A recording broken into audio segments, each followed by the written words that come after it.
I want to just tell you very quickly about some of the other things that Penelope has done prior to this work, California Dreamin', about Cass Elliot. She started with a blog that's called My Quite Fascinating Life. It's in French. So that's the English translation, but that's how she kind of got going, as many of us are trying to do. She created a character shortly after that called Josephine, who was, I think, kind of commissioned by a group called Feminina. And Josephine is a wide-hipped, slim-shouldered, everyday superhero type, and I think that she's been very successful. We have a magazine called Oops, for which Penelope created a character named Charlotte. There's another book called Exquisite Corpse, which is also for sale at Politics and Prose. She worked with another author on a book called Stars of the Stars. And finally, she's out now working on her book, California Dreamin'. It's about Cass Elliot as a very independent, talented, hedonistic, light-burning, twice as bright. Ladies and gentlemen, Penelope Bagieu and Michael Kavanagh, pardon me.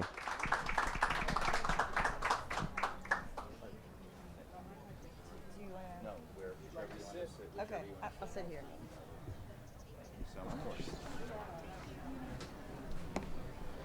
Thank you guys for making it out. Really, really appreciate it. And this is special because we have a rock star in our presence. In France, you would be sitting on the other side of this park just trying to get a glimpse of her. So this is special. Do we have any Mamas and Papas fans here? Is anyone? Wow, like everyone. Every mama and papa in the crowd is literally... you know, if you know the song at all, part of... you know, plus it's still, I just had my first cup of coffee, I'm getting going. And this song, California Dreamin', was first recorded by Barry McGuire in '65, but it didn't take off. It was only really once you got the harmonies and the call and response of the mamas and papas going that it really had a certain magic. So just to get us going, so we get the blood going for our full attention, I'll do the call, you do the response, we'll make this real quick, all right? I'm just going to say it. I am not going to sing that. Just very quickly. All the leaves are brown. Repeat after me. All the leaves are brown. And the sky is gray. I've been for a walk on a summer's day. I'd be safe and warm if I was in L.A. California dreaming on such a Gaithersburg day. Please, it is a huge pleasure. Like he said, Penelope, to have her back here, she's special, and we'll go through her origin story and how that relates to her new book, her old book. But I just want you to see these books. She was here before for this tremendous book, Exquisite Corpse. Wonderful read about a reclusive would-be dead author and the young woman who comes to live with him. And this is the new one. I see the Washington Post blurbed it on the back. California Dreamin', make sure to pick it up. And here we go, Penelope Bagieu.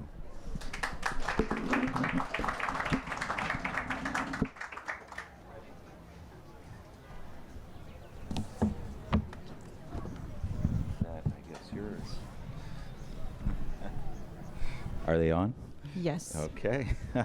Well, first, I just want to know, what is it like? First of all, you grew up in Paris, and you grew up in that culture. What draws you? You know, we're equidistant. Part of this book has the lyrics to California Dreamin' being written in Baltimore, and Mama Cass, then Naomi Ellen Cohen, grew up. We also had gone to high school in Alexandria, and then she went to Forest Park in Baltimore. We are literally. I went to Forest Park. Did you're Really? too young to have known her, but She was a couple years ahead of really. She Wow. lives in the neighborhood. So we'll give 5 minutes after just for your questions or your answers. I have questions. Yeah, we have questions.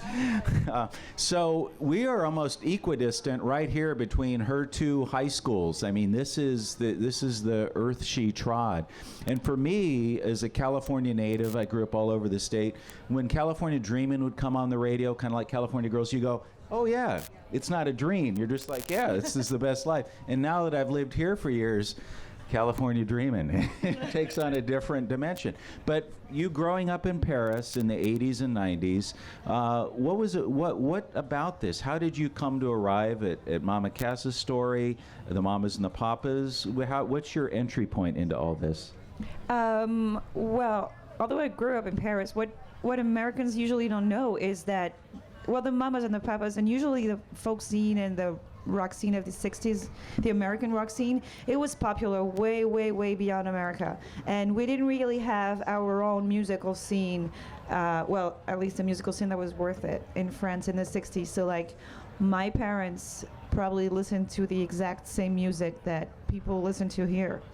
So I grew up listening to my parents' records, and so I probably had the same musical tastes that people who are 30 years older than me had in the US when I grew up. And especially I remember that we would take very, very long road trips with my parents in the south of France. And I think they had maybe 3 tapes in that car for 20 hours. Every time it was the same 3 tapes that I knew by heart. And one of them was this compilation of the Mamas and the Papas.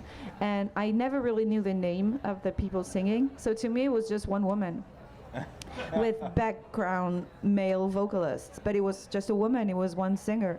So the first shock was to know that they were a band. And it wasn't just her. And then I remember that once I finally saw the cover of that tape, and I saw them, which means I, of course, saw her, because she was the one that, you know, you could really see best. And so it totally made sense, you know. It was still not a band, but it was just her and these guys around and that girl who looked very pretty, but I never heard her voice. So I could tell that she wasn't really part of this band. So there won't be a Michelle Phillips sequel to this. But then I learned, you know, I discovered Michelle too, and the things she did, and then I discovered that she was Kelly's mother in Beverly Hills 90210, the show I was watching at that time. Yeah. So it was like, oh my God, this is happening. It's like a cosmos sign. It was great.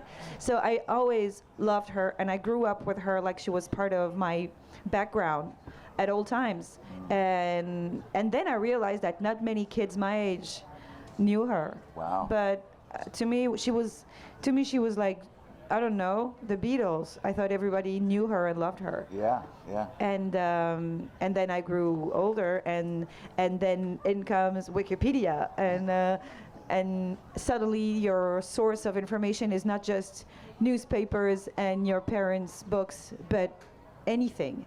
And so I saw so many pictures of her and videos, and I read about her amazing life and her tragic death and all the myths surrounding her death. And then I started reading. It was hard finding material really about her, because she never really had that many biographies. But she was a background character in so many people's biographies, because she was everywhere, and she had tons of friends, and all the rock stars were super good friends with her, and they were always, so you will always have a line in anybody's biography saying, oh, I remember we were so drunk at that party at Mama Cass, and she was always here every time, and everybody loved her. Yeah. And so the more I heard about her, the more I talked about her to my friends and everyone all the time. And it's always the same at some point. When I see that I'm really annoying about someone or something, that means I should make a book and stop harassing people with my stories. And so I talked about it with my publisher in France, like very casually. And he said, you really have to stop talking about that woman now, because I've had enough. But do your book. And So this was written to get away. It always is. Yeah. It's always a way to get rid of something. Yeah. Well, I'll say 2 things. One, I was talking with one of the Washington Post arts writers the other day. We were talking about, he's writing a book about Walk This Way, the Run DMC and Aerosmith merger, but he just wrote a long piece about the 50th anniversary of Sgt. Pepper's. And we got to talk, and I said, well, I'm reading this graphic novel about Mama Cass. And it was that next morning, you know, they got the Beatles, they record it, right, till the early hours. In the morning, who are they hanging with? I think it was outside London, but Mama Cass, they open the windows at dawn, and they blare Sgt. Pepper's. It hasn't even literally been released to the world. They just cut it, and it's literally Mama Cass. And I said to this writer, I said, she was always there. She was the one introducing. And he said she seems to be this somewhat forgotten figure. Even though people hear about her, they don't realize how integral she was. Yeah.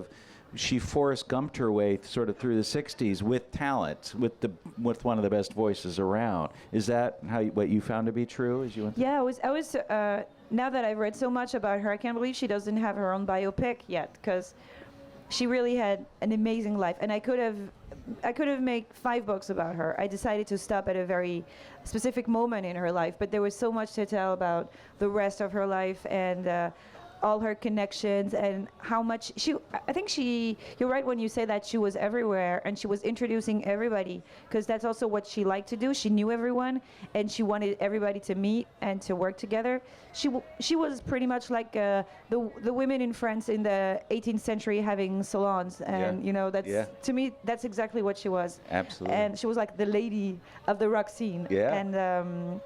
And yet she really had to, you're right, force her way into this world, even into her own band, because she had to really force them to accept her. So yeah, absolutely. And I should mention, I don't know if he did. So you can read. I reviewed the book. Well, loved it. Spoiler alert. If you mention my blog on Washington Post, I cover graphic novels, animation, etc. It's called Comic Riffs on the Washington Post site. If you go to it today, you'll find my review of this.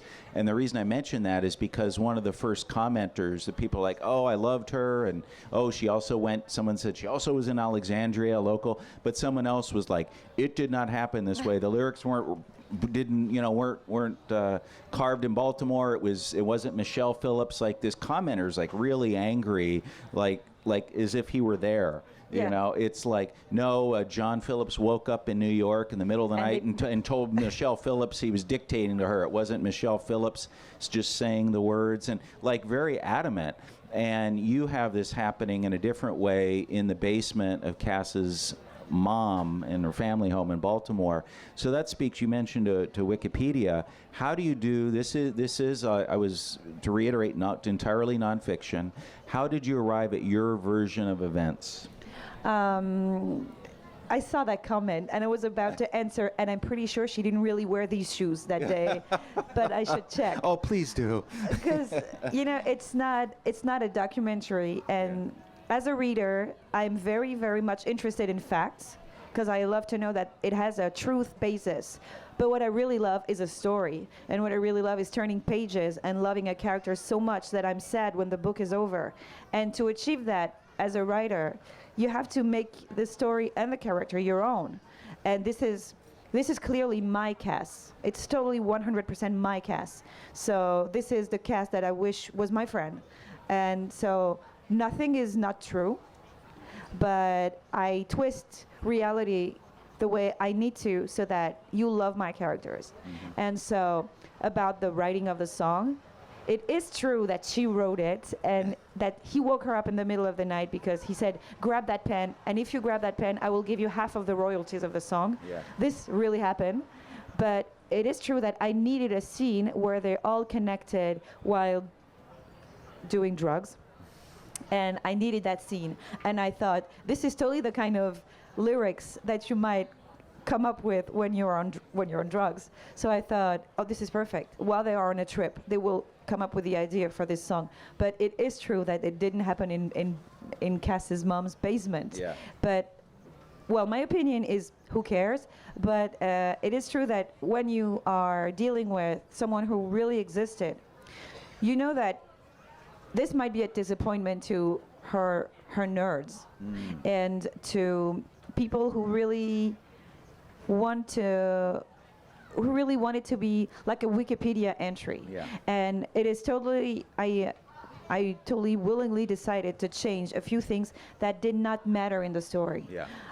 sometimes to make it less complex. Like for instance, she changed bands maybe 10 times, and they changed the name of the bands maybe 10 times before getting to the point where they were the Mamas and the Papas. But I thought, I don't care. The only part I want is the part where Lou Adler said, the name that you came up with sucks. And I want a name that implies that there are guys and girls in the band and maybe the something. And I thought that's the only part I want. I don't care if before that they were called the Journeymen, then the New Journeymen, then we don't care. So I'm here to write a story. What I like is storytelling. And so it's like when you tell a joke. You know, if you're only factual, there's no joke, there's no punchline, there's nothing. So. Yeah. Part of what I love about this is that she emerges as a very, even as a young person. Well, I have two questions. One is, a theme in your work seems to be how young women, girls and young women, find agency in the world, and as they face discrimination, as they become empowered. You may have heard of a little march we had here in January, the day after the inauguration. I was at the one in New York. Yeah, and I quoted you about, and you talked about, and we talked about the how women should the irony that women are the majority and yet made to feel like the minority, and you talked about having agency. Part of Penelope's origin story is about a decade ago. She was an illustrator, and between assignments she started this blog and this comic about her quite fascinating life, and it was essentially diary comics, right, with this alter ego Zoe, and it blew up. I mean, it went viral. She became a rock star in France. You have been knighted in France, so and that took hold. And I will say, a side thing, it also gave her a platform. She loves nature shows. When you yourself are still a drummer, right? A very bad drummer. Very bad yes, drummer. I am. She's a musician. But she also, the point is that she has taken on environmental causes like fisheries and deep sea fishing, and like you raise people's attention to that, and then suddenly like hundreds of thousands of people are raised to that awareness. But a part of her backstory is you wrote Exquisite Corpse about a young woman who is not, you say not a bookstore type young woman. But here there's the thread of women. How do they negotiate their way in the world and find a voice? Can you speak to that? Is that relate to your own life, or what is it about that theme that keeps coming up for you? Well, I never really thought of this being like a theme, but I think you never have enough books about strong women doing whatever they want to do. There will never be a point where we say, again, again, brave women, please. So as long as, and maybe that's because that's the kind of stories that trigger my attention and my affection. Yeah. And so I just finished a book that will come out in the US next March about 30 women like this. So it's called Brazen. It's 30 portraits of women exactly like that, because I think I will never be done with, Plan B destinies. Like women who were supposed to do something, and everybody, the society, their parents, everybody expected them to do something that they really didn't want to do. And one day they said, you know what, I'll just do what I want. And I think I will always fall in love with stories like this and always want to tell it forever. So have you physically traveled, in terms of, like we talked about research, physically traveled to either any of the places in Baltimore where she was? Dad had a deli, and then the mobile deli, and of course her high schools. Or did you reach out to anyone that either worked with her, knew her family, or did you completely avoid that? I watched The Wire. No, that's not true. And Hairspray. That explains the murder on page 89. No, I really wanted to go, but I wrote this book a little while ago now, even though it was published this year in the U.S. It was 1 year before in France, 1.5 years before, and it took me more than 2 years to write it. So you do the math, but I wrote it a little while ago now. And I had like Pharaoh's plans for this book. Like, okay, I will make this huge trip. I will go to each and every place I'm talking about. It will be like a 2-month trip, and it will be, and I started to imagine a lot of things. but then in the process, I had 2 kids. And I thought, okay, so I'm going to do like maybe more home research and stay here. But then in the process, something else happened. I moved to the U.S. Long story. 2 kids and moving to the U.S. at the same time. But anyway, and so I was in New York, and half of the book still happens in New York. Yeah.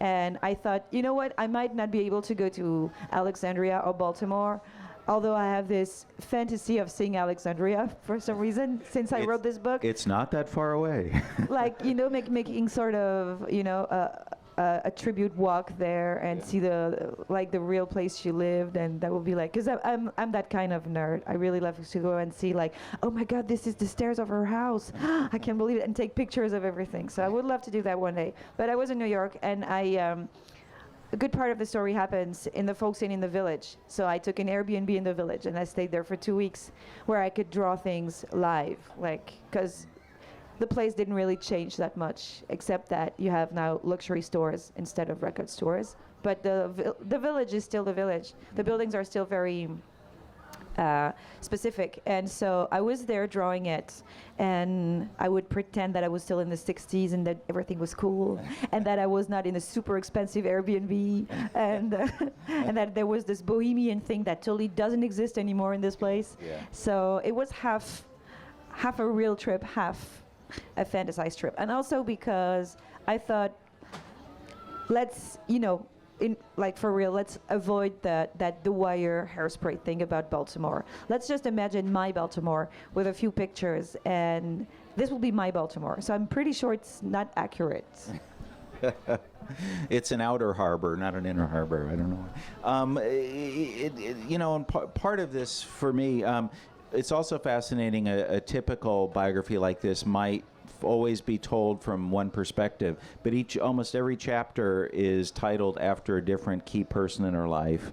One chapter after her sister, who we basically blame for all her overeating, right? No. Blame, yeah.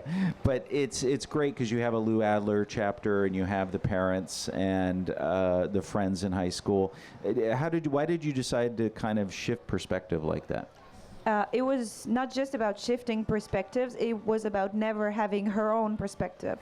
Because I really didn't want this to be a first-person story. Because to me, I think she was a very complex woman. She had this a very outgoing facade for people, but she was very, very complex and probably very dark inside. And I thought, if she is the narrator, then there is no mystery. You know, since day one, we'll know everything. So I want people to get to know her by other people's eyes, people who loved her, but also people who really hated her.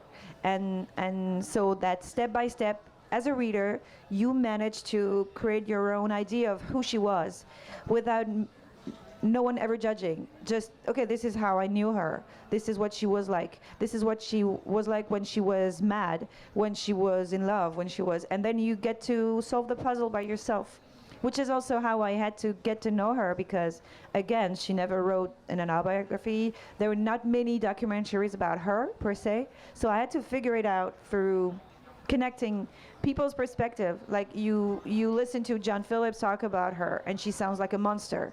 But then you listen to Michelle Phillips talking about her, and she sounds so vulnerable. And then you read her brothers and sisters talking about her, and you're like, okay, she was a crazy kid. And then that's how I wrote it. So I thought that was how I also wanted to tell the story. Yeah, so well done. And part of it too, like I happened just a couple weeks ago, was flipping around on a high up cable channel. There was this rerun of Johnny Carson from like 1974, I think, and Mama Cass was on, and she was so full of life, and she just seemed fully engaged. And I'm like, wait, I looked up, and she had died 10 weeks later. And part of it, you know, thankfully in a way, we get to end on somewhat of a high note. But there are darker aspects of their stories that you don't fully delve into. So that must have been a very conscious decision to not go fully dark. Yeah, I knew from the beginning that I didn't want this to be a linear story, like she was born on blah, blah, blah, and then she dies not choking on a sandwich. You know, I know that this is not what I wanted to talk about, because what I wanted to explore was how she became Mama Cass, how Ellen Kahn became Mama Cass. So what parents she had, what kind of childhood she had, what kind of a teenager she was, because I'm crazy about teenager stories, and how was it that she wasn't accepted in that very band that she managed to make famous. And that's exactly what I wanted. So I thought the best way to focus on this very much was to leave her the minute that she became famous, and that she became Mama Cass, because she never really liked that name either. She wanted to be Cass Elliot, and she went for Mama Cass because, okay, that's funny, but then it really stuck to her, and she really hated that at the end of her career. So I thought, that's not the sordid story I want to hear, nor the sordid details of John Phillips' life, or people can look it up. So let's just imagine what was behind the woman more than behind the star. So the story begins when she's a baby, and it ends the day that the song California Dreamin' is released on the radio, and she's an instant star. She's 25, not even 25, and her life is going to change forever. So that's when we leave her, because we know what happened next, I think. Yeah. Well, we have about 10 minutes. I definitely want to get people to have time to get your questions, or in some cases, any stories you want to relate from your high school days. Yes. And get a microphone.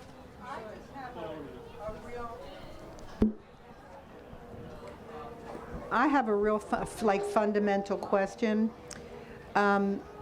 She did not grow up around the wire.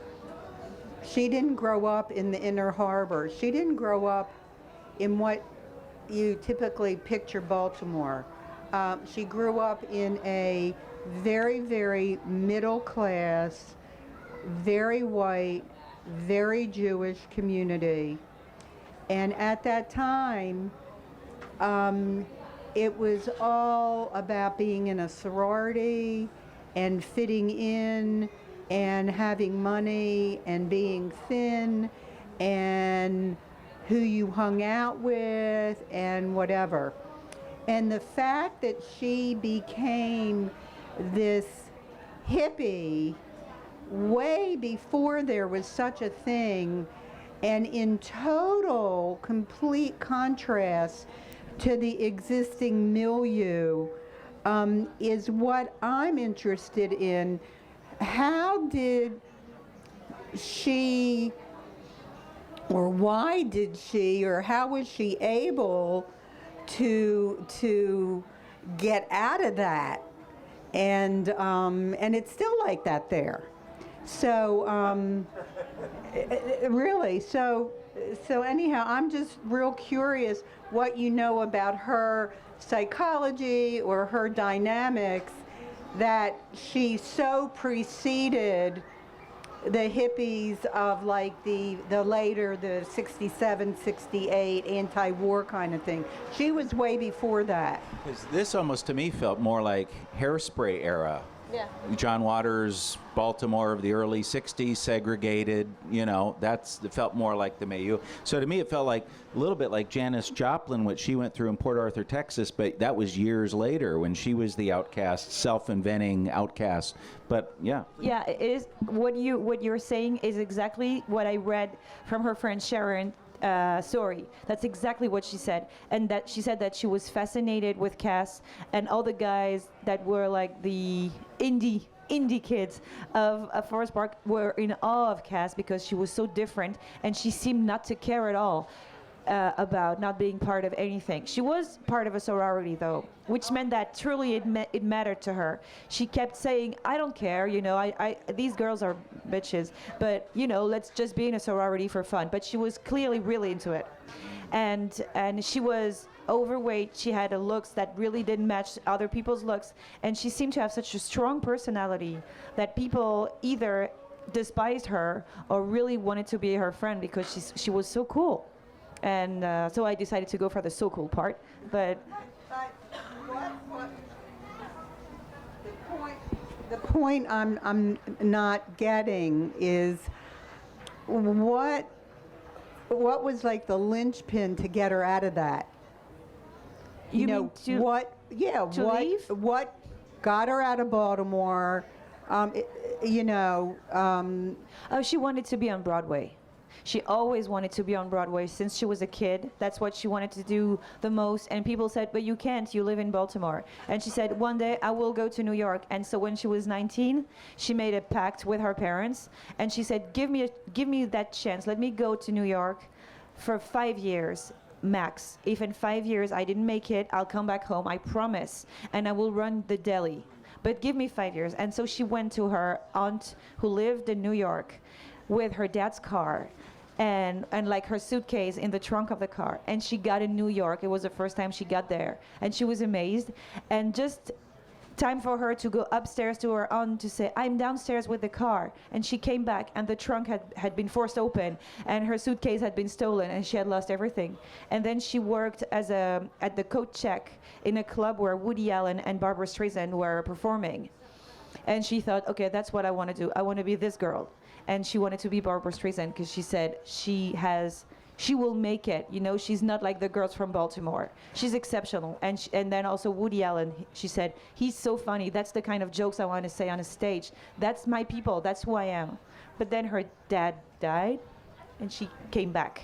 But she still had this in her mind that one day she would return. She would go back to New York somehow. And the open window she found was the folk music. And she had an amazing voice.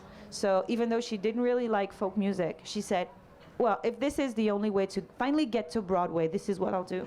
I'll be a folk singer. And so she went back to New York in like very crappy little apartments.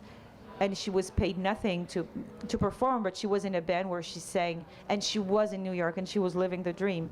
But it is true that it must have been such a strong, force of will to extract yourself from that kind of background and values, people who value things that you really do not value. So that's also what really, draws me to her, I guess. Yeah. Yeah.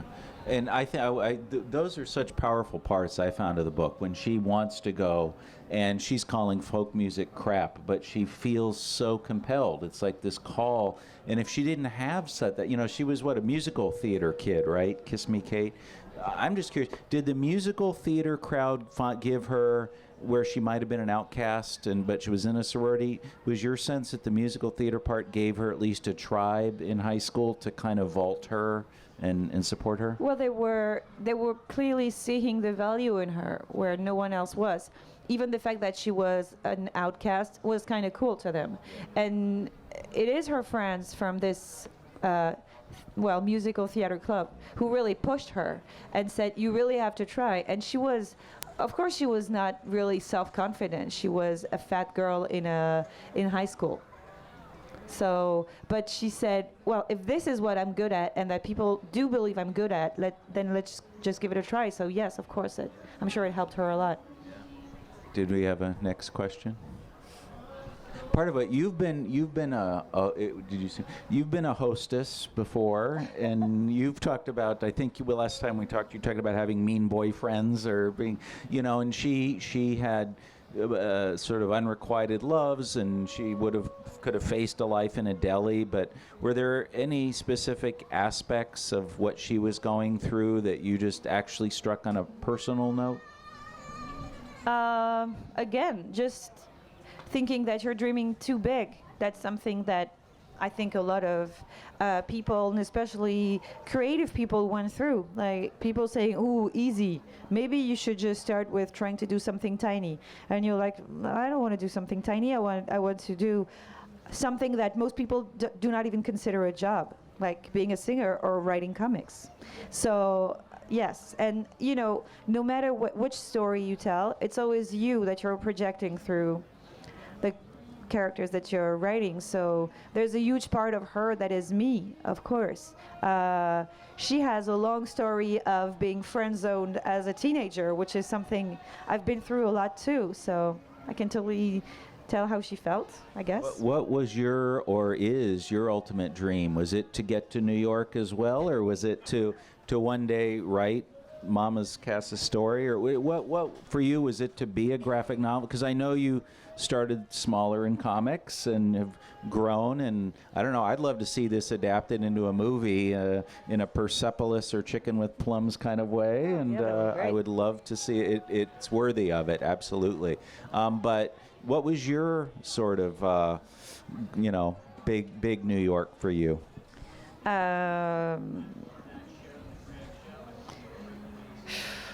Well, when I was very little, I think when I was 3 or 2, my mom said that I would say that I grew up to become Queen of America. But then I found out that can't be, you can't be a queen in America. But then one thing led to another, and I came to the US for promoting Exquisite Corpse, my previous book. And I just didn't really overthink it. My publisher said, it would be nice if you were here. And then, without really thinking, I applied for a visa and everything, and then it happened. And then one day I was really in New York, and I thought, oh my God, I'm living in New York. I'm living in America, it's so great. But it was a disconnected line between what I wanted to do when I was a kid, which was either being Queen of America or, again, according to my mom, putting a table in the street and selling my drawings. That's what I wanted to do when I was like 3 or 4. And this is pretty much what I do now.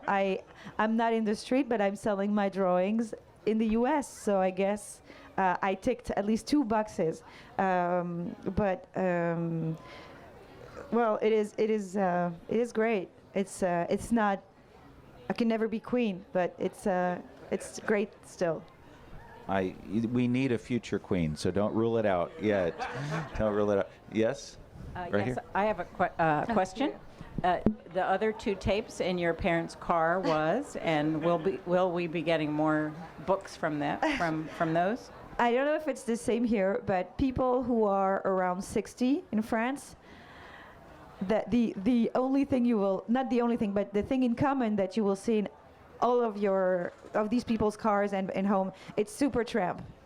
This is the band of parents in France.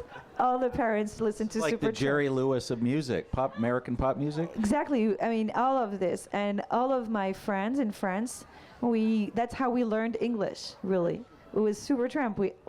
So like Breakfast in America, that whole thing. It's probably the first limerick that you learn as a kid in France in English. It's Breakfast in America. Yeah. So yes, a lot of that. So you know what a kipper is? Yes. Okay. And so I'm very attached to that band too. Although I don't think I will ever make a book about them because, I have to stop doing this systematically. Mama Cass launched Supertramp. No. See, it was say plausible. That was the point. What was the other band? It's Dire Straits, which is the other. This is more the dad's band usually. The moms love the Mamas and the Papas, and the dads love Dire Straits. Yeah. Yeah, and Queen, of course. Yes. Yeah. But that's not just the parents. That was my personal favorite band when I was a kid. And with my sister, my older sister, we were writing comics about the supposed life of Queen members. We did that for years. We had like tons of little books in which either she drew and I wrote, and then we exchanged. And we drew comics of Freddie Mercury's and Brian May's everyday life, where they all lived in this house all together. And they had adventures, and we did that for years. Wow. This is actually my first comics. It was comics about Queen. So if Mark Siegel came to you and said, would you do Freddie Mercury's bio as a troubled teen, would you? I would be too intimidated because Freddie Mercury is really like my personal icon. Okay. So I can never write anything about him because I would be too afraid that it's not accurate or not close to, that would freeze me, I think. But there are excellent comics about Freddie Mercury already. Yes, absolutely. Yeah. Wow. Next question, anyone? We have just a couple minutes. But part of what, gets me about her story too, and the way you tell it, is a character. She comes off the page. She is just alive, and part of it is because you chose someone who, it's almost like she was creating her own myth, right? She was creating herself. So we get to see her inventing herself, and the California sound, what became the California myth, also was its own myth. And part of what you kind of had to do, right, was sift through the myths, right, and figure that out. Was there a trick for you? Was a way where she spoke to you where you felt like you could write in her, even when it's not always in her voice, how you found her as a character? You mean visually?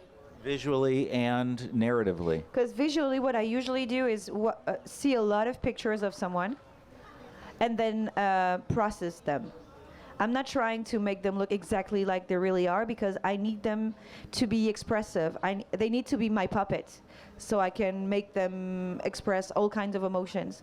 And to do that, it is either that they look like the real person or that they look a little pretty much like an actor would do. You know, you don't excessively grime the actor so that they are the clone of the people they're supposed to portray.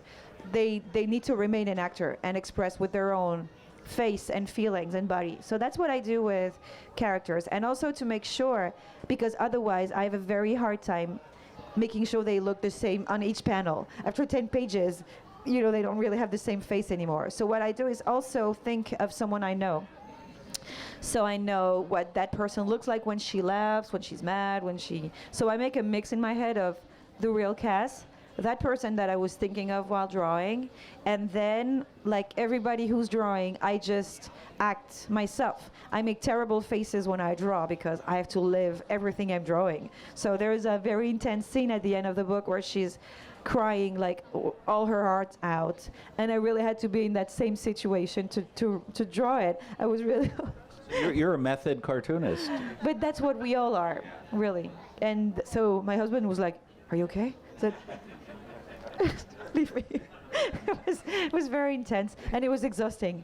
But I don't know how to do otherwise. It has to be honest somehow. So I wasn't there with her, but I have to talk about things that I know how it hurts, and I am willing to live it again in my head. And so, What three musical acts, bands, performers do you now constantly make you have a 2-year-old, right?